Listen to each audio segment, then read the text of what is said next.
বিষয় দুইটা, এক হচ্ছে মাহে রমজান আর এক হচ্ছে রোজা। দুইটার ভিন্ন ভিন্ন উদ্দেশ্য। মাহে রমজানের কি উদ্দেশ্য আমি ছোট্ট করে বলবো, কিন্তু অনেক পিছন থেকে আমাকে আসতে হয়। আমি এটা বদ অভ্যাস বলেন আর যাই বলেন, সরাসরি ঢুকতে পারি না, অনেক দূর থেকে আস্তে আস্তে করে আগাইতে হয় বোঝানোর জন্যে। মাহে রমজানের কি উদ্দেশ্য দেখেন, আল্লাহ তাআলা আমাকে আপনাকে মানুষকে কেন বানাইছেন বলেন তো? সূরা জারিয়াতের মধ্যে আল্লাহ এই কথাটা বলেছেন। আল্লাহ বলেন, ওমা খালাকুতুল জিন্না ওয়াল ইনসা ইল্লা লিয়াবুদুন।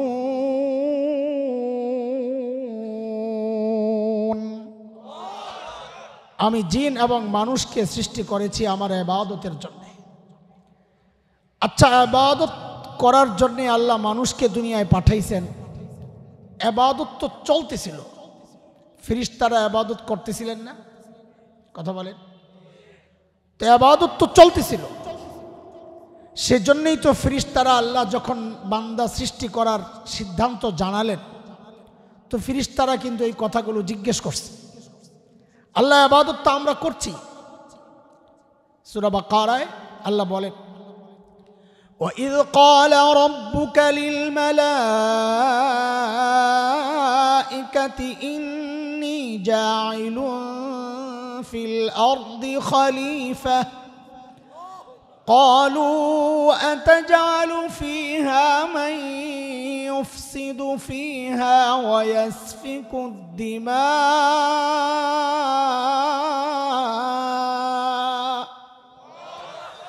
ونحن نسبح بحمدك ونقدس لك قال إني أعلم ما لا تعلمون।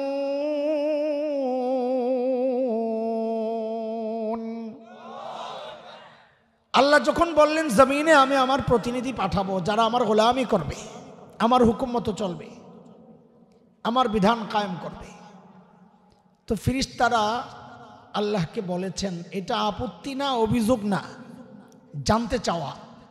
আতাজালু ফিহা মান ইউফসিদু ফিহা ওয়া ইয়াসফিকুদ দিমা, আল্লাহ এমন কাউকে বানাবেন যারা মারামারি করবে, বিশৃঙ্খলা করবে। ওয়া নাহনু নুসাব্বিহু বিহামদিকা ওয়া নুকদ্দিসু লাক, যদি ইবাদত করানোই মাকসাদ হয় তো ইবাদত তো আমরা করছি। আমরা তাসবিহ পড়ি, আমরা তাকদিস করি। তাসবিহ বলা হয় জবানে আল্লাহর পবিত্রতা বর্ণনা করাকে, আর তাকদিস বলা হয় অন্তরে সেটা বিশ্বাস করাকে। তা আমরা তো আপনার ইবাদত করছি, তা আপনি নতুন কাউকে কেন সৃষ্টি করবেন যারা করবে যায় গণ্ডগোল? তো আল্লাহ বলেছিলেন জবাবে, আমি যা জানি তোমরা তা, সেই না জানা বিষয়টা কি ফেরেশতারা যা জানতো না, ফেরেশতারা যা জানতো না সে না জানা বিষয়টা কি? মুফাসসিররা অনেক কথা এনেছেন, আমি একটা কথা ধরে কথা আগাইতে চাই। সেই না জানা বিষয়ের একটা বিষয় হচ্ছে, ফেরেশতারা আল্লাহর ইবাদত করত, এর ব্যতিক্রম করার কোনো সামর্থ্য ফেরেশতাদের ছিল না। সূরা তাহরিম আয়াত 6 আল্লাহ বলেন ফেরেশতাদের সম্পর্কে, লা ইয়াসুনাল্লাহা মা আমারহুম ওয়া ইয়াফআলুনা মা ইউমারুন, আল্লাহ যা হুকুম করেন ফেরেশতারা মানতে বাধ্য, ব্যতিক্রম করার কোনো সুযোগ শক্তি ফেরেশতাদের ছিল না, নাই। গুনাহ করার যোগ্যতা নাই। সে যদি বলে আমি গুনাহ করি না, এর মধ্যে কোনো কৃতিত্ব নাই। ইবাদত না করার কোনো বিকল্প নাই। সে যদি বলে আমি ইবাদত ছাড়ি না, এর মধ্যে কোনো কৃতিত্ব নাই। যেমন ধরেন, ওই যে এক কানার ল্যাংড়ার গল্প শুনছি। অন্ধ, জন্মান্ধ, জন্ম থেকে চোখ নাই, আর ল্যাংড়া 2 পাও নাই জন্ম থেকে, 2টা লাগছে মারামারি। তো কানা বলে কি, তুই আমার সাথে যে খালি লাইগা থাকস, আমার কিন্তু একটা ভালো গুণ আছে, এটার একটু মূল্য দিস। তো ল্যাংড়া বলে কানা মিনাল কাফিরিন, বেটা তোর আবার ভালো গুণ কিসের রে? তো কানা কি বলে, ও কিন্তু জন্ম থেকে অন্ধ, এটা খেয়াল রেখে। তো কানা বলে বেটা জিন্দিগিতে আমি হারাম জায়গায় তাকাই নাই। আল্লাহ আকবার কইতাছে, হাসার কথা কয় আল্লাহ আকবার, কোন জায়গায় হাসবো কোন জায়গায় আল্লাহ আকবার বলবো এটাও বুঝে না। আরে এই লোক জন্ম থেকে অন্ধ, সে তাকানোর কোনো সুযোগ আছে? এটার মধ্যে কিসের কৃতিত্ব? তো ল্যাংরা বলে কি, যার জন্ম থেকে 2 পাও নাই। হ্যাঁ, তোরই খালি যোগ্যতা আছে, আমার কিছু নাই রে। তোর কি আছে? আমার জিন্দেগিতে আমি কাউরে লাথি দিয়া দেখি নাই। এই হাসাটাই আমার কাম্য ছিল। হাসলেন কেন? কারণ যার লাথি দেওয়ার ক্ষমতা নাই, লাথি দেই নাই, এই কথা বলার মধ্যে কোনো কৃতিত্ব নাই। পা ছিল, লাথি দেই নাই, এটা কৃতিত্ব। চোখ ছিল, হারাম জায়গায় দেখি নাই, এটা কৃতিত্ব। ফেরেশতাদের ইবাদতের কোনো কৃতিত্ব দেওয়ার মতো না। কারণ কি? যার ব্যতিক্রম বিকল্প অন্য কিছু করার সামর্থ্য যোগ্যতা ফেরেশতাদের তো ছিলই না। আল্লাহ বলছেন, আমি এমন কাউকে সৃষ্টি করব যারা প্রতিপক্ষকে পরাজিত করে আমার গোলামি করবে। সেই প্রতিপক্ষ হচ্ছে শয়তান, সেই প্রতিপক্ষ নফস। সমস্ত মানুষের মধ্যে গুনাহ করার শক্তিও আল্লাহ দিয়েছেন। ফাআলহামাহা ফুজুরাহা ওয়া তাকওয়াহা, গুনাহ করার যোগ্যতাও দিয়েছেন, নেকি করার যোগ্যতাও দিয়েছেন। সমস্ত মানুষ, নবীরা মানুষ না মানুষ না? বলেন কিছু কথা আজকে শোনাই, যেহেতু সুযোগ আসছে। নবীরা মানুষ না মানুষ না? মানুষ। নবীদেরকে নিয়ে এই সমাজের মানুষ দ্বিধা বিভক্ত। কেউ করে বাড়াবাড়ি, কেউ করে ছাড়াছাড়ি। বাড়াবাড়ি কারা করে? নবীদেরকে নিয়ে ওরা বলে যে নবীরা মানুষ, আমাদের মতো মানুষ না, যাদের গুনাহ করার কোনো যোগ্যতাই নাই। আবার ছাড়াছাড়ি গ্রুপ আছে একটা বাতিল গ্রুপ, যারা সবসময় খালিদের নবীদের দোষ তালাশ করে খুঁজে বেড়ায়, যে নবীরা গুনাহ করার যোগ্যতাও ছিল, গুনাহ করেছ না, নাউজুবিল্লাহি মিন যালিক। এই এমন একটা ভয়ঙ্কর ব্যাপার, নাউজুবিল্লাহ আস্তে আস্তে পড়লেন নাকি নিয়ত করছেন বাড়িতে যাইয়া পড়বেন? না, যদি বাড়িতে যাইয়া পড়ার নিয়ত করেন, আমি আর একবারের জন্য বলবো না আউযুবিল্লাহ নাউজুবিল্লাহ সুবহানাল্লাহ বলার জন্য। আর যদি বলেন না বাড়িতে যাইয়া পড়বো না, তাহলে এখানে পড়বেন। কোন নবী, আহলুস সুন্নাহ ওয়াল জামাতের আকীদা হচ্ছে মাঝামাঝি। বাড়াবাড়ি আর ছাড়াছাড়ি মুক্ত রাস্তাকে কি বলে? সিরাতে মুস্তাকিম। আহলুস সুন্নাহ ওয়াল জামাতের আকীদা হচ্ছে কোন নবী নবুয়তের আগেও গুনাহ করেন নাই, নবুয়তের পরেও গুনাহ করেন নাই। যারা নবীদের দোষ তালাশ করে এরা গুমরাহ। কেন নবীরা গুনাহ কেন করেন নাই এটা একটু জানেন এই সুযোগে। হাকিমুল ইসলাম কারি তৈয়ব রহমতুল্লাহ আলাইহি বলেছেন, 3টা কারণে নবীরা গুনাহ করেন নাই। কয় কারণ? 1 নম্বর, মাটির প্রভাব।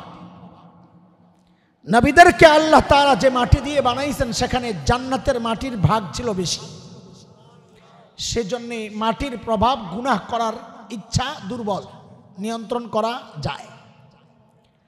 2 নম্বর, কোন নবী কোন গুনাহ করেন নাই, কারণ হচ্ছে সমস্ত নবী আল্লাহকে উপলব্ধি করেন খুব কাছ থেকে, যেন আল্লাহ তাকায় আছেন সরাসরি। যেমন আমাদের নবীকে আল্লাহ বলেছেন, অসবির লিহুকমি রাব্বিক ফাইন্নাকা বিআয়ুনিনা, নবী আপনি আমার চোখের সামনে, আমি তাকায় আছি সরাসরি। সমস্ত নবীর উপলব্ধি এটা। ছোট্ট একটা গল্প শোনাই আপনাদেরকে। আমাদের এক বড় বুজুর্গ ছিলেন হযরত কাসেম নানতুবি রহমতুল্লাহ আলাইহি, দারুল উলুম দেওবন্দের অন্যতম প্রতিষ্ঠাতা। ওনার সাথে এক খাদেম থাকতো, পাগলা টাইপের, মজজুব। পাগলা মানে দুনিয়ার পাগল, আখিরাত ভালোই বুঝে। ওই পাগল মাঝে মধ্যে এমন কিছু প্রশ্ন করত যা আলেমরাও শুনে হাঁকা বাঁকা খায় যায়, পাগল কই পায় এগুলা। আলেমের সাথে সোহবতে থাকতে থাকতে মোটামুটি ছোটখাটো আলেম হয়ে গেছে। কাসেম নানতুবি বড় আজীব এক বান্দা, যাকে উপস্থিত প্রশ্ন করলে হঠাৎ এমন জবাব দিয়ে দিতেন যে বিপক্ষ যারা ওরা লাজবাব হয়ে যাইত, আর পক্ষের কেউ হইলে কলিজা ঠান্ডা হয়ে যাইত, এত সুন্দর জবাব দিয়ে দিতেন। ওই পাগল একদিন বড় পাখা দিয়ে পিছন থেকে বাতাস করতেছে, আর জিজ্ঞেস করে, হজরত ওই যে হাদিসের কথা, আল্লাহওয়ালার কবরের আশেপাশের মানুষও রহমতের কিছু বাতাস পায়, আমল করছে যে উনিয়া না পাইবা, আরেকজন কি জন্যে পায়? হজরত কাসেম নানতুবির ছোট্ট আস্তে জবাব, এই তুই কারে বাতাস দেস রে? বলে আপনি রে। কই দেখিস আশেপাশে যেন বাতাস না লাগে। কই বুঝছি বুঝছি, বুঝতে গেছি। তো ওই পাগল সহ কাসেম নানতুবি একবার যাচ্ছিলেন মুজাফফরনগর জেলখানায়, সাহারানপুর দেওবন্দের কাছাকাছি থানা। ও পাগলের মাথায় হঠাৎ এক প্রশ্ন জাগছে, হুজুর ওস্তাদজি কি হয়েছে?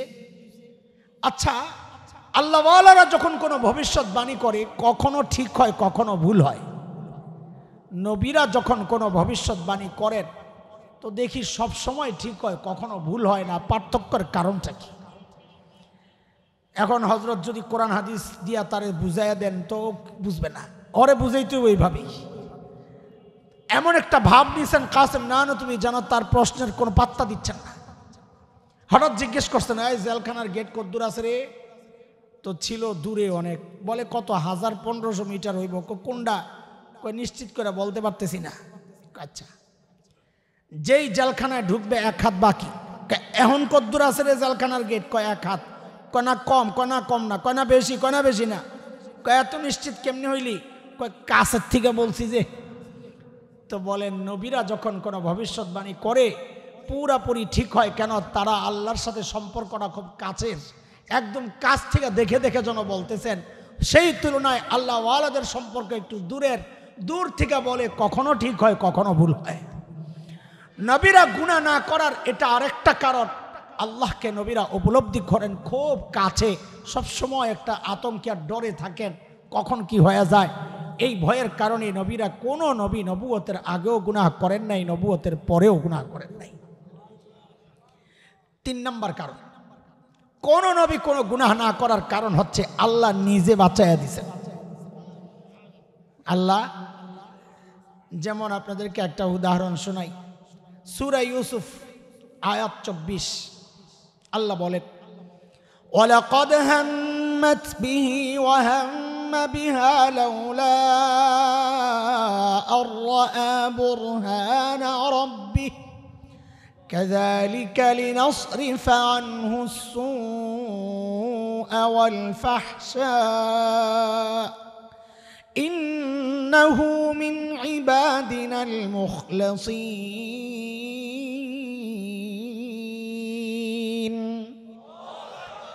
আল্লাহ বলেন জুলাইখা ইউসুফের সাথে কুকর্মের ইচ্ছা করলো। আল্লাহ বলছেন ওয়াহাম্মা বিহা, ইউসুফও করত যদি না, এই যদি না পরে আসতেছে, ইউসুফও করত, তার মানে নবীদের মধ্যে গুনাহ করার শক্তি ছিল, গুনাহ করার শক্তি। হাম এটা প্রাথমিক ইচ্ছাকে বলে, অন্তরের। আপনারা বুঝবেন না, আলেমদের কাজ এগুলা। অন্তরের ইচ্ছার অনেকগুলো নাম আছে, হাম, কাজদ, ইরাদা, আজম, জজম। প্রাথমিক স্তরটার নাম হচ্ছে হাম, একদম শুরুর ইচ্ছাটাকে বলে আরবিতে হাম।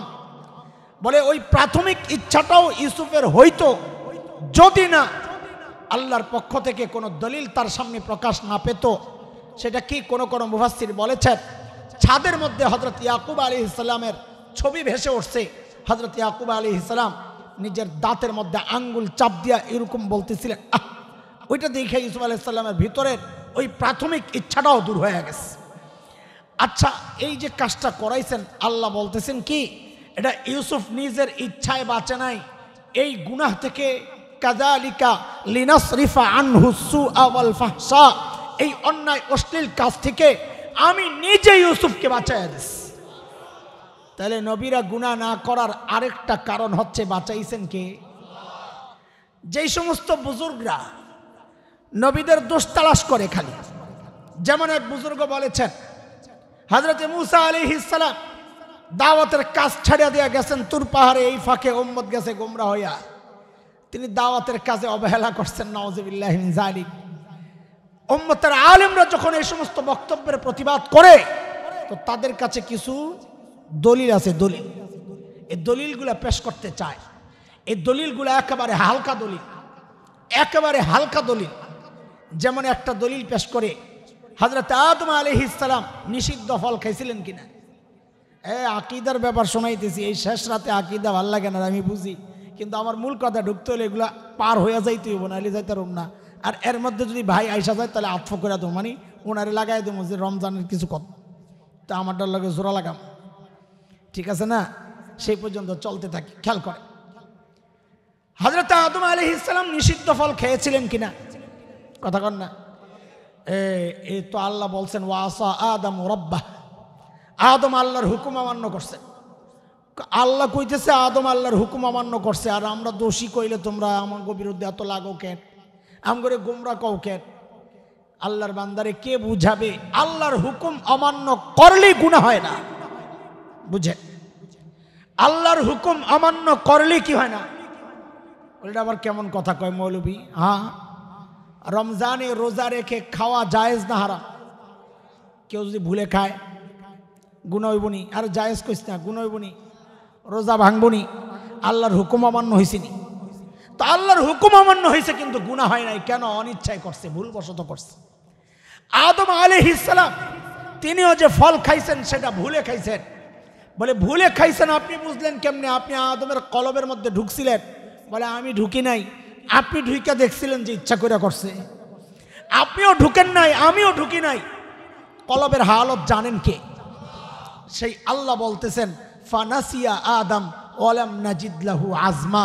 আদম ভুলে গেছিল, আদম কাজটা ইচ্ছা করে করেছে, আমি আদমকে এমনটা পাই নাই। বলতেছেন কে? আরেকটা দলিল দেয় প্রমাণ, সেটা হচ্ছে সূরা নাসরের ব্যাখ্যা দিতে যায়া আল্লাহ তাআলা আমাদের নবীকে বলেছেন ফাসাব্বিহ বিহামদি রাব্বিকা ওয়াস্তাগফির। নবী, আল্লাহ অনেক নিয়ামত দিয়েছেন, শুকরিয়া হিসাবে আপনি আল্লাহর তাসবিহ পড়েন, আল্লাহর প্রশংসা করেন, আল্লাহর কাছে ইস্তেগফার মাফ চান। এখন দাঁড়ায় গেছে নবী যদি গুনাহ নাই করবেন তো আল্লাহ ইস্তেগফার পড়তে কেন বলছেন? এখন এই পাগল কে বুঝাবে বলেন? ইস্তেগফার হচ্ছে একটা চিকিৎসা, ভালো করে বুঝেন। এগুলো আকীদার সমস্যা। সাম্প্রতিককালে এই গন্ডগোল খালি কে জানি খোসায়া খোসায়া বাইর করে আর ভেজাল লেগে যায়। আমাদের এগুলো বলতে হয়, না বললে তো আপনারও আকীদা নষ্ট হয়ে যাবে। নবীদের ব্যাপারে এই আকীদা পোষণ করতে হবে। বলেন আল্লাহ যে আমার নবীকে ইস্তেগফার পড়তে বললেন, বলে গুনাহ না করলে আল্লাহ নবীকে ইস্তেগফার পড়ার হুকুম কেন করলেন? প্রশ্ন জাগে না? হ্যাঁ, ওই বেড়ারা তো এই সুযোগটাই নিয়েছে, আপনাকে প্রশ্ন জাগাইয়া দিছে। জবাব খুব সোজা, একেবারেই সোজা। একজন বড় আলেম এই জাতীয় প্রশ্ন করতে পারে না। যার ইলমের গভীরতা আছে সেই প্রশ্ন করতে পারে না। কেন? কারণ ইস্তেগফার হচ্ছে অন্তরের চিকিৎসা, আত্মার চিকিৎসা। চিকিৎসা দুই রকমের। এক চিকিৎসা রোগ প্রতিষেধক, রোগ ভালো করে। আরেক চিকিৎসা রোগ প্রতিরোধক, রোগকে ঠেক দেয়। আচ্ছা বলেন তো, টিকা দেন না? টিকা রোগ হওয়ার পর দেন না হওয়ার আগে দেন? কি জন্যে দেন? রোগকে না হয় ঠেক দেওয়ার জন্যে, তাই না? কথা কন, ঠেক দেওয়ার জন্যে না। আল্লাহ তাআলা নবীকে যখন বলেছেন আপনি ইস্তেগফার পড়েন, এই ইস্তেগফারের অর্থ গুনাহ মাফ করানোর জন্যে না, গুনাহকে ঠেক দেওয়ার জন্যে। ঠেক দেওয়ার জন্যে টিকা হিসাবে। বলে টিকা হিসাবে যে নবীকে আল্লাহ বলেছেন, আপনি কেমনে বুঝলেন? আমি কেমনে বুঝবো? নবী নিজেই বলেছেন। আল্লাহর হাবিব বলেন ইন্নাহু লা ইয়াগানু আলা কলবি হাত্তা আস্তাগফিরুল্লাহ কুল্লা ইয়াউম মিআতা মাররা আও কামা ক্বালা আলাইহিস সালাতু ওয়াস সালাম। নবী বলেন আকাশের মেঘমালার মতো, মেঘমালা যেমন মাঝে মধ্যে উঁকি ঝুঁকি দেয়, আমার অন্তরেও মাঝে মধ্যে গুনার ইচ্ছা উঁকি ঝুঁকি দেয়। ওই উঁকি ঝুঁকি দেওয়া ইচ্ছাটাকে ঠেক দেওয়ার জন্যে আমি প্রতিদিন 100 বার ইস্তেগফার পড়ি। বাস, এই বিষয়ে কথা শেষ। টোটাল কথা কি বাইর হলো এবার বলেন? সমস্ত নবীরা নিষ্পাপ। নবুয়তের আগেও গুনাহ করেন নাই, নবুয়তের পরেও। এর পরের স্তর হচ্ছে হযরতে সাহাবায়ে কেরাম, যারা গুনাহ থেকে নিষ্পাপ আমরা বলবো না, কিন্তু তারা মাগফুর, আল্লাহ তাদেরকে মাফ করে দিয়েছেন। কাজে তাদের গুনাহ নিয়ে কথা বলা এটা বেয়াদবি ছাড়া কিচ্ছু না। এটা মহব্বতের সমস্যা, এটা মুনাফিক হওয়ার নমুনা। সাহাবীদের সমালোচনা করা, সাহাবীদেরকে ছোট করতে, খাটো করতে চাওয়া। জগতের মধ্যে একটা জাতি এই কাজটা করে, সেই জাতির নাম হচ্ছে শিয়া। কথা কন ঠিক কিনা? যাদের অন্তরে সাহাবী বিদ্বেষ লালন করে যারা। আমাদের প্রশ্ন, আল্লাহ বলেন আমি রাজি, তুমি কেন নারাজ? কথা কন। আল্লাহ বলেন সাহাবীদের উপর আমি রাজি, তুমি নারাজ হওয়ার কারণটা কি? বলে আল্লাহ কই বলেছেন? অসংখ্য জায়গায় বলেছেন।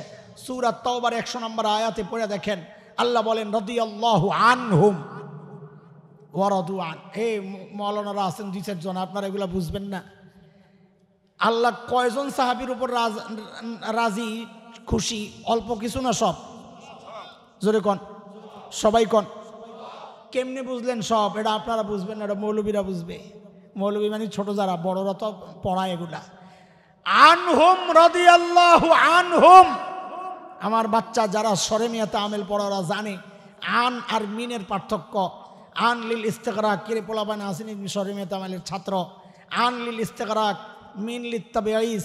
যদি মিন হুম বলতেন আল্লাহ তো বোঝা যায় তো কারো কারো উপর আল্লাহ রাজি। আল্লাহ মিন হুম বলেন নাই, আল্লাহ বলেছেন আন হুম, আমি সবার উপর রাজি। কয় সাহাবীর উপর রাজি? জোরে কোন, কয় সাহাবীর উপর রাজি? আল্লাহ যাদের উপর রাজি, তুমি নারাজ হওয়ার কারণটাকে জানতে চাই। আল্লাহ তাদেরকে আমাদের নমুনা বানাইছেন, ইমানের হকের মেয়ার বানাইছেন। কেন? আল্লাহ বলেছেন ফাইন আমানু বিমিসলি মা আমানতুম বিহি ফাকাদ ইহতাদাউ ওয়া ইন তাওয়াল্লাউ ফাইন্নামা হুম ফি শিকাক।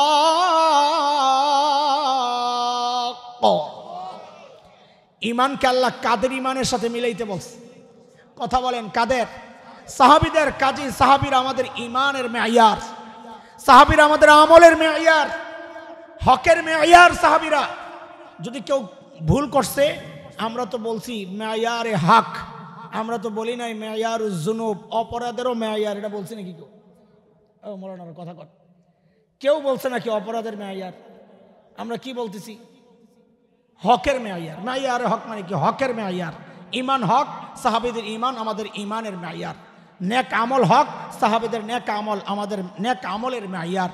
তওবা হক, গুনাহ না, তওবা হক, সাহাবীদের তওবা আমাদের তওবার মেয়ার। আমরা তো বলি নাই গুনাহ করলে ওইটাও মেয়ার, আমরা বলছি নাকি? নামই তো দিছি মেয়ারে হক। কি বুঝেন না এই কথা? মেয়ারে হক, হকের মেয়ার। কোন সাহাবী যদি ভুল করে থাকেন, আল্লাহ মাফ করে দিয়েছেন। আল্লাহ যাদেরকে মাফ করছেন তাদেরকে নিয়ে তুমি কথা বলার কে? এই দুইটা জায়গা বড় স্পর্শকাতর। আমরা এই বিশ্বাসগুলো লালন করব, পোষণ করব যে কোন নবী নবুয়তের আগেও গুনাহ করেন নাই, পরেও বলেন বলেন, আগেও গুনাহ করেন নাই, পরেও কোন সাহাবীকে নিয়ে কোনো কথা বলা যাবে না ইনশাআল্লাহ। কেন? আল্লাহ তাদের উপর রাজি, আমি কেন নারাজ হব? আল্লাহ তাদেরকে মাফ করে দিয়েছেন, আমি কেন কথা বলবো? ঠিক আছে, কথা শেষ, কথা শেষ। বলতেছিলাম দুইটা জিনিস, একটা হচ্ছে রমজান মাস, আরেকটা হচ্ছে রোজা। আমাদের আসল কথায় ফেরত যাই। রমজান একটু পিছন থেকে আবার আসতে হবে। আচ্ছা, আপনারা কি জানেন জান্নাতীরা আল্লাহকে জান্নাতে দেখবে? জানেন না? কে কে জানেন? কে কে দেখতে চান? আল্লাহু আকবার। ঘুমায় গেছেন তো একটু হাত ওঠাই। সবাই দেখতে চান? হাত নামান, হাত নামান। আল্লাহর হাবিব বলেন ইন্নাকুম সাতারাউনা রাব্বাকুম কামা তারাউনাল কমার লাইলাতাল বদর। এরে আমার উম্মত, জান্নাতে তোমরা সবাই আল্লাহকে এমন স্পষ্ট দেখতে পাবা যেমন পূর্ণিমার রাতে পূর্ণিমার চাঁদকে সবাই দেখতে পাও। দেখবো না ইনশাআল্লাহ? আল্লাহ কবুল করেন। সূক্ষ্ম কিছু প্রশ্ন করে করে আমি তালগুল পাকায়া দিব, একটু পেস্ট লাগাইয়া দিব, তো পেস্ট ছুটাবো তো একটু কথাটা বুঝবেন।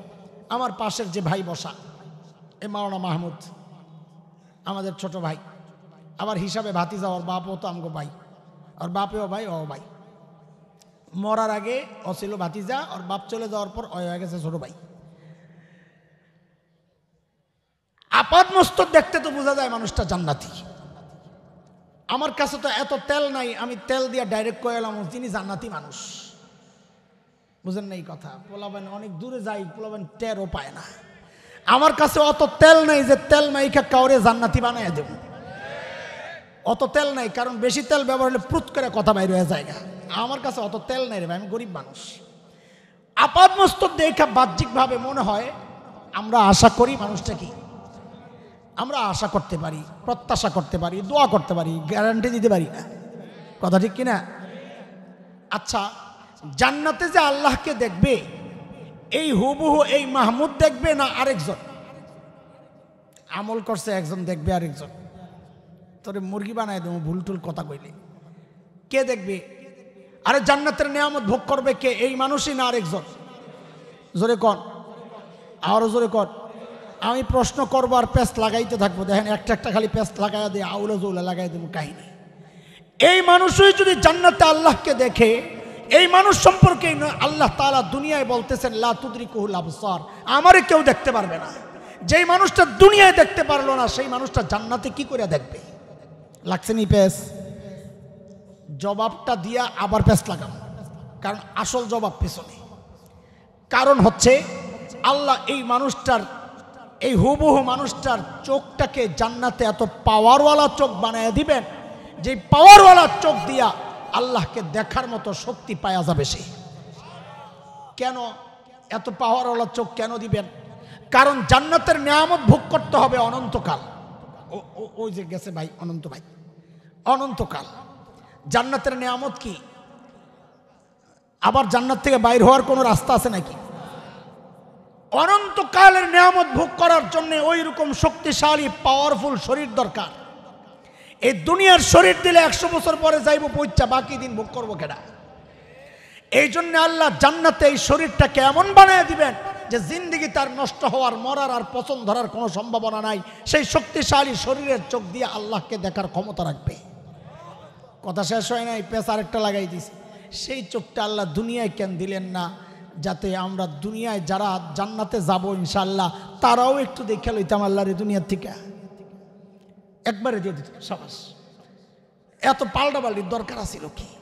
দুনিয়ায় দিলে কি সমস্যা ছিল? শক্তিশালী শরীর। খেয়াল করেন, এখানে গাঁটটি আছে দুইটা, একটার কেজি 1 কেজি আর একটা 20 কেজি। দুইজনকে ডাক দিয়েছেন গাঁটটি মাথায় উঠায় দেওয়ার জন্য। দুইজন আইছে, একজন বড়, বয়স 20 বছর, আরেকটা আইছে পিচ্ছি 5 বছর। বুঝে শুনে বলেন তো কার মাথায় গাঁটটি কোনটা দিবেন? 20 বছরওয়ালারে 1 কেজি, তো কথা কন না কেন? 20 বছরওয়ালারে 5 বছরওয়ালারে কেন? যার যার সামর্থ্য অনুযায়ী বোঝা। বলেন, যার যার সামর্থ্য অনুযায়ী। আল্লাহ তাআলা দুনিয়ায় আমাকে আপনাকে ওই শক্তিশালী শরীর কেন দেন নাই? কারণ ওই শক্তিশালী শরীর দিলে বোঝাও হয়তো এরকম বড় শক্তিশালী, আমল করা লাগতো অনেক। আল্লাহ অল্প জীবন দিচ্ছেন, কোন রকম কাটায় তুই আয়া পড়। তো অনন্তকালের নিয়ামত ভোগ করার জন্য এই অল্প আমল দিয়ে কেমনে কভার হইব? হয় খেয়াল করেন, হুজুর আয়া পড়ছে, আমার কাম শেষ। লিল্লাহি তাকবীর। এত আস্তে, এটা ফেরত দিলাম, আগেরটা ফেরত দিলাম, আবার নতুন করে লিল্লাহি তাকবীর, লিল্লাহি তাকবীর। পীর সাহেব হুজুরের আগমন, পীর সাহেব হুজুরের আগমন, সুন্দর চেহারাওয়ালার আগমন। মাশাআল্লাহ। আস্তে আস্তে পান চাবাইতে চাবাইতে আইতেছে। এমনি ঠোঁটটি লাল, পান চাবাইলে হয়ে যায় আরো টকটকে লাল। এমনি আমরা সহ্য করতারি না, বেড়া পান খায়া খায়া আম করে আরো পাগল বানায়। দোস্ত জলদি আহেন। মাশাআল্লাহ। আজকে যা করে আল্লাহ বয় রাখুন।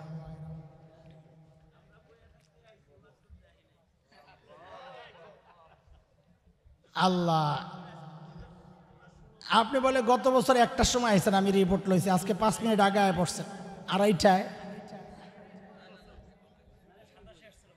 2:27 আসছে, তো আজকে তো 1.5 ঘন্টা আগে আয় পড়ছে। এত ভালো মানুষ হয়ে গেছে, দিন পাল্টে গেছে না? কই দোস্ত সামনে আহেন, পিছনে বইলে আমার কথা আইব না। ফয়েজ বরকত লাগবো। ও আচ্ছা ঠিক আছে, মুর্তজার আবার একটু ফয়েজ দিতে আছে। ফয়েজ হ্যাঁ তো এমনি ফয়েজ, ফয়েজি। খেয়াল করেন, আমরা শেষ করবো ইনশাআল্লাহ। মনে আছে কথা কোন জায়গায় পেঁচ লাগাইছি? ওই শরীর আল্লাহ দুনিয়ায় কেন দিলেন না? মনে আছে কথা?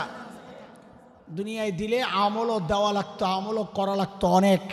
আল্লাহ আমাকে আপনাকে বাঁচায়া দিছেন যে এই অল্প জিন্দিগি দিলাম, তুই অল্প কয়দিন আমল করে আয়াপর অনন্তকালের নেয়ামত আমি তোরে দিয়ে দিব। কিন্তু হিসাব তো মিলে না। আল্লাহ আমল করব অল্প দিন, দিবেন এত কিছু, তা আল্লাহ কিছু সুযোগ দিছেন। খেয়াল করেন, সেই সুযোগ হইল বান্দা, প্রথম সুযোগ তুই আমল করবি একটা, আমি উঠাইয়া দিব 10টা। যা, কারণ কভার করা লাগবে তো, নেয়ামত তো অনেক। আর কিছু কয় যা তোরে দিলাম রোজার মাস, ফরজ আদায় করবি একটা, ওঠায়া দিব 70টা। আল্লাহু আকবার। বলে আর কিছু? বলে দিলাম লাইলাতুল কদর, দিলাম কাবা মক্কাতুল মুকাররমা, সেজদা দিবি একটা, আমল নামায় উঠায়া দিব 1 লাখ। সেটা যদি খালি রোজার মাস হয় উঠায়া দিব 70 লাখ। দিয়া দিলাম লাইলাতুল কদর, আমল করবি 1 রাত, আমল নামায় উঠায়া দিব 1000 মাসের চেয়েও বেশি। একটু হিসাবটা কত দেখি, আপনারা তো অনেকে ক্যালকুলেটর দিয়ে টিপা টিপা হিসাব করেন। 1000 মাসের চেয়েও বেশি কতদিন হয়? সব চালাক হয়ে গেছে রে। আগে দেখতাম মানুষ হিসাব করতো 83 বছর 4 মাস। হিসাব করছেন তো ঠকছেন। কথা বলেন, হিসাব করছি তো, জোরে বলেন হিসাব করছি তো। কেন? আল্লাহ বলছেন 1000 মাসের চেয়েও দামি, 1000 মাসের চেয়েও উত্তম, 1000 মাসের চেয়েও সেরা। ও ভাই কত সেরা! সেরা একটা আপেক্ষিক শব্দ, আমরা আরবিতে বলি আমরা এজাফি। এটা বক্তার উপর নির্ভর। বলছেন কি? রাস্তায় এক ফকিরের সাথে আপনার দেখা, বুঝেন, ফকির আপনাকে বলল ভাতিজা কালকে দেখা করো, তোমারে অনেক কিছু দেব। আপনি মনে মনে হাসবেন, বেড়া নিজে ভিক্ষা করে খায় আবার আমারে অনেক কিছু দিব। এখানে অনেক কিন্তু অনেক না, কারণ ব্যক্তি ছোট। একই কথা যদি আমাদের আজকের প্রধান অতিথি যিনি ছিলেন তিনি যদি বলতেন কালকে দেখা করে তোমারে অনেক কিছু দিব, তখনও কি মনে মনে হাসতেন না, আশাবাদী হইতেন? কেন? ব্যক্তির ওজন বাড়ছে, তার অনেকের দামও। একই কথা যদি মাননীয় প্রধানমন্ত্রী বলতেন কালকে দেখা করে তোমারে অনেক কিছু দেব, আপনারা কি করতেন জানি না, আমি তো সারা রাত ঘুমাইতাম না, আল্লাহ জানি কি পাইতেছি। কেন? ব্যক্তির ওজন বাড়তেছে তো অনেকের ওজনও। আল্লাহ বলতেছেন খায়রুম মিন আলফি শাহর, 1000 মাসের চেয়েও দামি। বলে কত দামি আল্লাহ? তা আল্লাহ যেন জবাব দিচ্ছেন, বান্দা তুই আমারে যত বড় মনে করস, আমি তোর অত বেশি 1000 মাসের চেয়ে দামি। এখন আপনি কি মনে করবেন? আপনি মনে করবেন ও আল্লাহ আখিরাতের অনন্তকালের নিয়ামত ভোগ করার জন্য যত মাস হইলে চলবে অত মাস হিসাবে তুমি আমল নামায় উঠাইয়া দিও। দিছেননি আল্লাহ সুযোগ? আল্লাহ বলেন এরপরেও তো তোর কভার হবে না, কারণ দুনিয়ায় এত নিয়ামত তুই ভোগ করছস, আমল যা করস হিসাব মিলাইলে দেখবি জরিমানা দেওয়া লাগবে, আরো আমল লাগবে, যা নিয়ামত তুই নিজে ভোগ করছস। তো জান্নাতে পাবি কোত্থেকা? কোথায়? এখন কি করা? আমি রহমান আসি না। আল্লাহু আকবার বলে না, চিৎকার করে বলে রহমান মানে কি? আমি আজকে বলি, শিখায়া দিই, মনে রাখবেন। বলেন কাজ কম মজুরি বেশি। রহমতের মানে কি? কাজ কম। রহমান বলে ওই সত্তাকে যিনি কাজ কম হওয়া সত্ত্বেও মজুরি দেন বাড়াইয়া। বলে মানি বুঝলাম না, একটু বুঝেন। শেষ কথা, হযরত আইয়ুব আলাইহিস সালামের নাম শুনছেন? কি ছিলেন? সুখী মানুষ ছিলেন। সন্তানের দিক থেকেও, ফসল টসল সম্পদ, খুব সুখী। শয়তানের তো ভালো লাগে না, হুজুররা এত ভালো থাকবে কেন? বুঝেন না এই কথা? হুজুরগো বাড়ি দেখলে অনেকের কলিজা আগুন জ্বলে, কথা কর না? হ্যাঁ, হুজুরগর চেহারার মধ্যে গ্লেজ দেখলে কি রে মানুষের খালি খায় কেন? হুজুরের বাপ দাদার সম্পত্তি রেখা যায় নাই, তুই খালি আসস। হ্যাঁ, হুজুরে ভালো দেখলে অনেকের গাজালা করে, হুজুরও ব্যবসা করে, আরে দুনিয়া ফাল্টাই গেছে। তুই যে আকাম করস এটা সমস্যা না, হুজুর ব্যবসা করে এটা সমস্যা। আসলে গাও জ্বলে, আসলে কি গা জ্বলে। শয়তান আইয়ুব আলাইহিস সালামের সুখ দেখে হের তো লাগছে জ্বলা। আল্লাহর কাছে যায় খোসা লাগায়, আল্লাহ আপনার দোস্ত মসজিদে খায় আর জিকির করে, আরামে আছে দেখে জিকির করে, যদি কষ্ট দেন আস্তে ভুলে যাইব গা। এ আল্লাহ জানে না নবুয়ত আল্লাহ কারে দিছেন? কোরআনের 2 জায়গায় এই কথা আল্লাহ বলেছেন, আল্লাহু আ'লামু হাইসু ইয়াজআলু রিসালাতা। আল্লাহ রিসালত কারে দিছেন আল্লাহ ভালো জানেন। আল্লাহর নির্বাচন এটা। আল্লাহু ইয়াসতাফি মিনাল মালাইকাতি রুসুলান ওয়া মিনান নাস। মানুষ আর ফেরেশতা থেকে আল্লাহ রসুল কাকে বানাবেন এটা আল্লাহর নির্বাচন। এটা রাতে আর দিনে ভোট কইরা এই নির্বাচন করা যায় না। এই নির্বাচন কার? তা আল্লাহ জানেন না নবুয়ত কারে দিছেন? আল্লাহকে তুই দেখবি আমার দোস্তরে বিপদে ফেললেও যে আমারে ভুলে না কই দেহি তো। হের চিন্তা হইল কতক্ষণ কষ্ট থাকলেও তো আমার লাভ, লস তো নাই। আল্লাহ তাআলা হযরত আইয়ুব আলাইহিস সালামের বাগানের নিচের পানির হুকুম করলেন, পানি সর। মুহূর্তের মধ্যে পুরা বাগান শুকায়া শেষ। আল্লাহ তাআলা হুকুম করছেন, শরীরের মধ্যে পচন ধরে গেছে, আপনজন দূরে সরে গেছে। হায় সুখী আইয়ুব হঠাৎ করে অসহায় হয়ে গেলেন, কান্নাকাটি শুরু করছেন। রব্বি আন্নী মাসসানিয়াদ দুররু ওয়া আনতা আরহামুর রাহিমিন। আল্লাহ আমি বড় বিপদে আক্রান্ত, ও আল্লাহ আমার উপর আপনি রহম করেন, আপনার রহমত ছাড়া আমার বাঁচার উপায় নাই। বান্দার শরীর পৌঁছা গেছে কিন্তু জিহ্বা নড়ে, জিকির বন্ধ হয় না। আল্লাহ দেখাইছেন, দেখছো আমার দোস্ত জিকির ছাড়ে না, বিপদে পড়লেও জিকির ছাড়ে না। আমাদের হুজুররা জেলখানায় গেলে যে হাফেজ না সে হাফেজ হইয়া বাইর হয়, যার কোরআন শরীফ ইয়াদ ছিল না সে ইয়াদ কইরা বাইর হয়। আমার দোস্তের কাছে একটা তসবি আছে, আর সিন্ধুকে রাখা, এটা আমার দেওয়া। আমার ছোট্ট পিচ্চি মেয়ে আছে একটা, খালি তসবি বানায় আর দেয়, আর আমার পকেট থেকে ছিনতাই করে। তো ওই তসবিটা সহ জেলখানায় গেছিল দোস্ত। মামুন ভাইয়ের কাছেও একটা আছে আমার তসবি, আমি লাগাই দিছি আর কি, ইনভেস্ট পরে হেরা লেখা হয় আমার আমল নামায়। তো দোস্ত দেখাইতেছে, দোস্ত জেলখানায় এই তসবিরা যে কত হাজারবার পড়া হয়েছে আল্লাহ সাক্ষী। কষ্টের মধ্যে আল্লাহ বল, আর আল্লাহ ভুলে না, বরং আল্লাহর কথা আরো বেশি করে মনে করে। কথা কন ঠিক কিনা? হযরত আইয়ুব যখন পরীক্ষায় পাশ করলেন, তো আল্লাহ তাআলা এখন আগে শরীর তো ঠিক করতে হইব, তো আল্লাহ হুকুম দিচ্ছেন উরকুদ বিরিজিলিক হাযা মুগতাসালুম বারিদুম ওয়া শারাব। পায়ের গোড়ালি দিয়ে আঘাত করেন, জমিনের নিচ থেকে পানি বেরিব, ঠান্ডা পানি খাইবেন আর শরীরে লাগাইবেন। আগে আপত্তি আসতো যখন তাফসির পড়ি নাই, হোমিও ওষুধওয়ালা করে লইয়া, এই কি বেড়ারা কি মাথায় কি বুদ্ধি, যেই ওষুধ খায় এটারে আবার লাগাইতে দেয়। চর্মরোগী আছে না, চর্মরোগীদেরকে হোমিওওয়ালারা যেটা দেয় খাইতে, ওইটারে কয় আবার শরীরে লাগাইতে। আমি হাসতাম, এটা কি ব্যাক করলি ডাক্তারটা বাটপার, যেই ওষুধ খাইবো এটা আবার লাগাইবো, এটা কেমন কথা। পরে তাফসির পড়ে দেখি আরে কারবার তো এটা আল্লাহর পক্ষ থেকে। আল্লাহ আইয়ুব আলাইহিস সালাম রে বলতেছেন হাযা মুগতাসালুম বারিদুম ওয়া শারাব, এটারে মালিশ করবেন আর খাইবেন। জিনিস একটাই, জিনিস মালিশ করবেন আর খাইবেন। আইয়ুব আলাইহিস সালাম ভালো হয়ে গেছে। ও আমি রহমত বুঝাইতেছি, রহমত, মজুরি কম, কাজ কম, মজুরি বেশি, ওটা বুঝাইতেছি, মনে আছে তো? এইবার আল্লাহ তাআলা আইয়ুব আলাইহিস সালামের সব নিয়ামত আবাদ ফেরত দিছেন। এই ফেরত দেওয়ার কথাটা আল্লাহ কোরআনে কিভাবে বলেছেন? আল্লাহ বলেন ওয়াহাবনা লাহু আহলা ওয়া মিসলাহুম মাআহুম। আইয়ুবের যা নিছিলাম সব ফেরত দিছি, সাথে ওয়া মিসলাহুম মাআহুম ডাবল দিছি। ডাবল কি দিছি? কি দিছি? বলেন নিছেন যা দিবেন তার ডাবল কেন দিলেন? তা আল্লাহ বলেন রহমাতাম মিন্না, এটা রহমতের খেলা, কাজ কম মজুরি বেশি, পাবে যা দিব বেশি। দুনিয়ায় আমল যা করি তার দ্বারা জান্নাতের নিয়ামত পাওয়ার মতো না, শেষ ভরসা আল্লাহর রহমত। বলে তুই ঠিকঠাক মতো কইরা আয়, আমি আমার রহমত দিয়া তোরে ছেড়ে দেব। ও দোস্ত বলতেছিলাম রোজার মাসের উদ্দেশ্য কি? রমজান মাসের উদ্দেশ্য হচ্ছে আল্লাহ আমাদেরকে বানাইছেন ইবাদতের জন্যে। সারা বছর তো ইবাদত করি না, করি, খাই না, ঘুমাই না, তা আল্লাহ যে উদ্দেশ্যে বানাইছেন ওই উদ্দেশ্য তো করি না, তো কেমনি কি হইল? সারা কাজকে ইবাদত বানানোর একটা রাস্তা আছে। হযরত মুফতি তাকি উসমানী দামাত বারাকাতুহুল আলিয়া বলেছেন, জীবনের যত কাজ আছে সুন্নত তরিকায় করো। কি তরিকায়? সুন্নতের পাওয়ার এটা। আমাদের রুটিন কাজগুলোকে আমরা বলি আদত। কি বলি? কি বলি?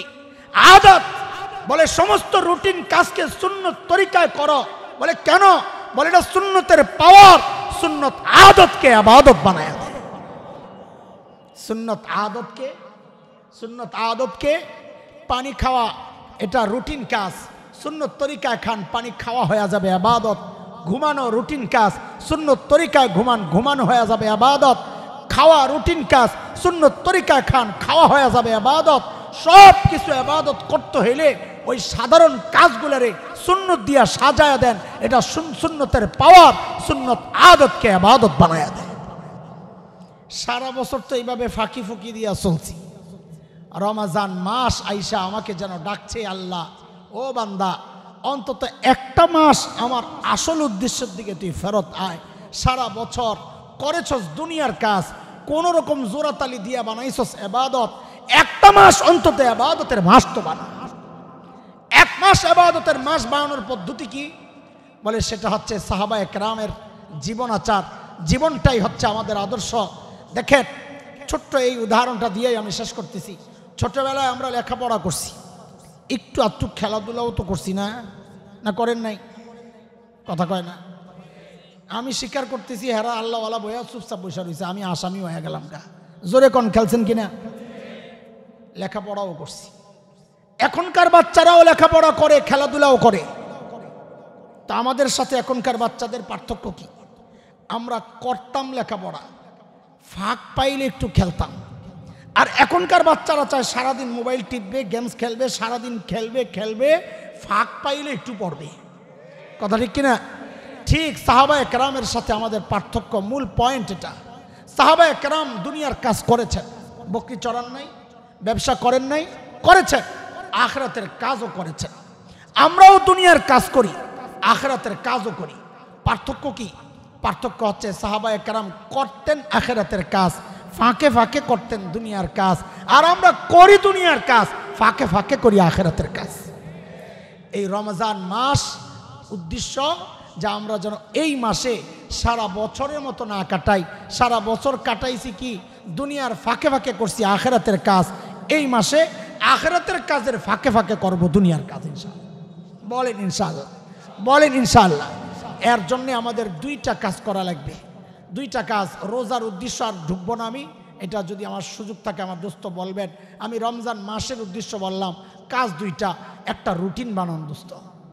প্রথম কাজ হচ্ছে একটা রুটিন বানান। রুটিনটা বানাবেন কিভাবে? তিনটা ভাগ করবেন, তিনটা ভাগ করবেন। এক নম্বর ভাগে ফালাইবেন সারা বছর কোন কোন কাজগুলো আপনি করছেন যা না করলেও চলতো, না করলেও। বলে হুজুর এমন কোনো কাজ আছে একটা ধরলেই তো 5 ঘন্টা বাইরে হয়ে যাবে আমাকে হুজুরদের থেকে, আপনার ওটা বাদ। সেটা হইল ফেসবুক। কি নাম? না চালাইলে কি হয়?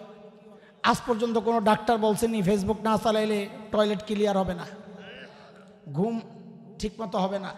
বরং উল্টাটা কইছে, না চালাইলে টয়লেট ক্লিয়ার হবে, ঘুম ঠিকঠাক মতো হবে। তো ফেসবুকটা না চালাইলে ভাত হজম হবে না, রোজার সব কমে যাবো, তাই না? এক নম্বরে কোপটা মারেন ফেসবুকের মধ্যে, দেখবেন আপনার হাতে 3-4 ঘন্টা অতিরিক্ত আয় পড়ছে। 2 নম্বর কোপ মারতে হবে জরুরি কাজ, কিন্তু টাইম আর একটু কম দেওয়া যায় কিনা। ঘুমাইছি 6 ঘন্টা, জরুরি কাজ। রমজানে 1 ঘন্টা কম ঘুমাইলে কিচ্ছু হবে না। আমরা যে এই যে দৌড়াই প্রতি রাতে, দেখা যায় দোস্ত গত রাতে শেষ বয়ানে উঠছে 1টার সময়। প্রত্যেক দিন এই কামই তো হয়। শেষ বয়ান কটার সময় উঠছে? না আরো পরে মনে হয় 12:30টার সময় খবর পাইছি খাইতেছে, এরপরে বয়ানে যাইবো আস্তে আস্তে। আমি বাদ মাগরিব করছি ওখানে। তো সেই ময়মনসিংহের একদম শেষ মাথায় গরিপুর, ওখান থেকে 2টায় মাহফিল শেষ করে বাসায় আসছে নিশ্চয়ই ফজরের সময়। ফজরের পরে কিছুক্ষণ ঘুমায়া মাদ্রাসার ডিউটি দিয়া আবার বিকালে বাইর হয়ে গেছেন দুপুরেই ফরিদপুর। ইয়াহিয়া মাহমুদ সাহেব হুজুরের মাদ্রাসায় যেতে হবে, ডাকছে, মুরব্বীরা যাওয়া লাগে। মানুষটা ঘুমাইলো কখন? বাইচা আছে না মরে গেছে? আগামী 1 সপ্তাহ তো আবার রেস্ট নিবে, তাই না? না সকাল থেকে আবার শুরু হয়ে যাবে? তো এই মানুষ বাইচা রয়েছে কেন? শরীরের কি অবস্থা?